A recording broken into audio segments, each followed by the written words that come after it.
नमस्कार मित्रांनो, प्रश्न बघा काय आहे?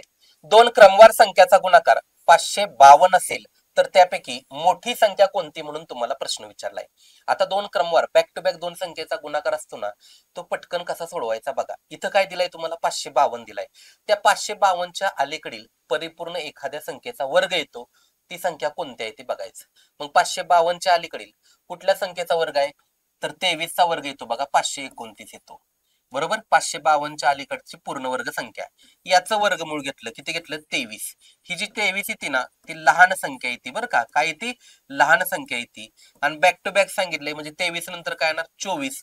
24 कसली संख्या आली मला सांगा? मोठी संख्या आली. कसली आली? मोठी संख्या आली. मग पर्याय क्रमांक काय आला तुमचा? 1 आला. सिंपल होतं. आता सेम क्वेश्चन मी तुम्हाला देतो बघा. त्याच्या अलीकडची पूर्ण वर्ग संख्येचं वर्गमूळ ती लहान संख्या असते, त्याच्यानंतरची मोठी संख्या असते. दोन क्रमवार संख्याचा गुणाकार 306 आहे. किती आहे?